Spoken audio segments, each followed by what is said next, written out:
धर्मपुरा के गांव में रात के अंधेरे में लोग अपने आप को रस्सी से बांध कर रखते हैं। माँ, हम ये कब तक अपने आप को रस्सियों से बांध कर रखेंगे?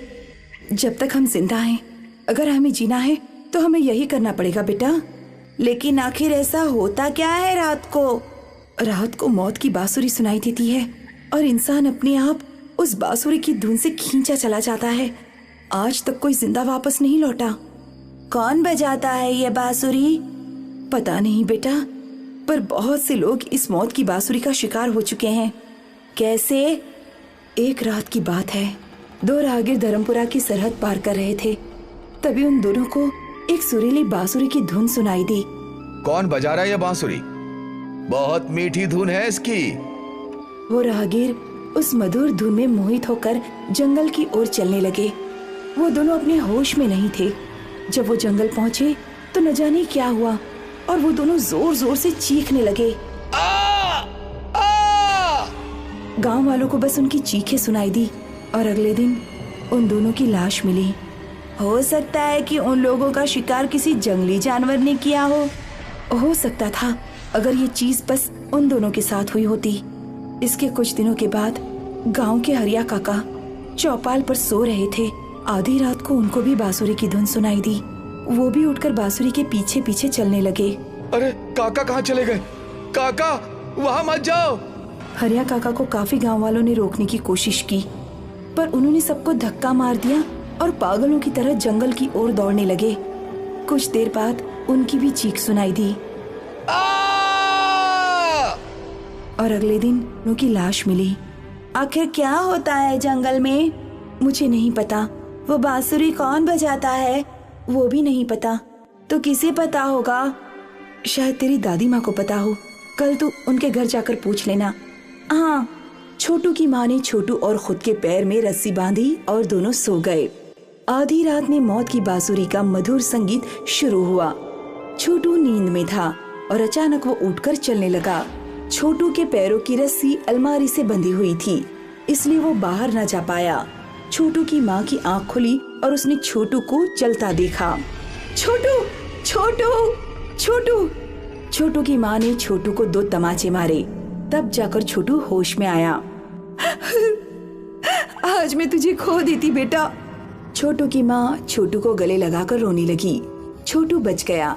अगली सुबह छोटू और उसकी माँ दादी माँ के घर पहुँचे। छोटू की माँ ने उन्हें कल रात की घटना बताई। कल अगर मैं समय पर नहीं उठती तो आज छोटू हमारे साथ नहीं होता। भगवान का लाख लाख शुक्र है, मेरा छोटू। दादी माँ ने छोटू को गले लगा लिया और रोने लगी। न जाने कब ये मौत की बांसुरी का श्राप खत्म होगा। कैसा श्राप दादी माँ? कौन बजाता है ये बांसुरी और क्यों वो मासूम गांव वालों को मारता है? मासूम तो वो था। क्या मतलब?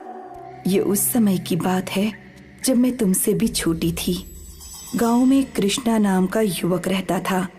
दिखने में वो भले ही युवक की तरह रहता था, पर दिमाग से वो बिल्कुल बच्चा था। वो अक्सर हम बच्चों के साथ खेला करता था। कृष्णा बहुत भला था और उसकी बांसुरी की धुन किसी को भी मोहित कर सकती थी। हम बच्चे अक्सर उसकी बांसुरी सुनते बैठे रहते थे। कृष्णा का इस दुनिया में बस एक ही रिश्तेदार था, उसका चाचा गिरधारी। कृष्णा, कृष्णा, कृष्णा, तू फिर से बच्चों के साथ खेलने लगा? रुक, तेरी आज अच्छे से खबर लूंगा। गिरधारी लाल को कृष्णा एक आंख नहीं भाता था। गिरधारी लाल अक्सर कृष्णा को मारा पीटा करता था। चाचा, छोड़ दो, छोड़ दो। गिरधारी लाल बहुत बुरा था। वो कृष्णा को इसलिए पाल रहा था कि वो उसकी संपत्ति हड़प सके, और जैसे ही कृष्णा 20 साल का हुआ, सारी संपत्ति उसके नाम पर हो गई। एक दिन गिरधारी लाल कृष्णा को जंगल ले गया। सारे रास्ते भर कृष्णा अपनी बांसुरी बजाता रहा। जंगल के अंदर कृष्णा को एक पेड़ से बांध दिया और चाबुक से पीटने लगा। कृष्णा चीखता रहा, चिल्लाता रहा, पर किसी ने उसकी मदद नहीं की। चाचा, माफ कर दो मुझे, छोड़ दो। मुझे तेरी माफी नहीं, जायदाद चाहिए। ले लो, जो चाहिए ले लो, मुझे छोड़ दो। इन सारे कागजों पर अंगूठा लगा। कृष्णा ने सारे कागजातों पर अंगूठा लगा दिया और फिर रोने लगा। भगवान तुम्हें नहीं छोड़ेगा, वो तुम्हें जरूर सजा देगा। तुमने मुझे इतना पीटा, मैं सारे गांव वालों को बता दूंगा कि तुमने मुझे इतना पीटा। बताएगा तो तब जब तू जिंदा रहेगा। गिरधारी लाल ने अपनी चाबुक से कृष्णा का गला घोंट दिया। वो बेचारा मासूम तड़पता तड़पता मर गया।